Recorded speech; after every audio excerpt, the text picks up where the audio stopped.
എനിക്ക് സന്തോഷായി. ഇനി എല്ലാ ദിവസവും നമുക്ക് ഒരുമിച്ചിരുന്ന് കുടിക്കാലോ.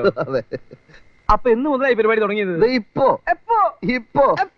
ഇപ്പൊ ഉദ്ഘാടനം കഴിഞ്ഞേ ഉള്ളൂ. കുടിക്കാൻ ഇത്തിരി ബുദ്ധിമുട്ടുണ്ടല്ലേ? അത് തുടക്കത്തിൽ കുറച്ച് ബുദ്ധിമുട്ടുണ്ടാവും. സാരില്ല, ഞാൻ ശരിയാക്കി തരാം. ഇന്ന് നമ്മൾ കലക്കുന്നു. ഇന്ന് ഉദ്ഘാടനമായതുകൊണ്ട് എല്ലാ ചെലവും എന്റെ വക. അത് വേണോ? പിന്നെ വേണം. ജോസേ, ഒരു ഫുള്ള് ഇങ്ങോട്ട് പോരട്ടെ. താൻ ഭാഗ്യവാനാണോ ദിനേശ. കുടിച്ചു എന്നാൽ ഭാര്യയെ പേടിക്കണ്ടെന്ന് മാത്രമല്ല, ബഹുമാനവും നേടാം. You are very really lucky man. Thank you very much. No mention. Thank U.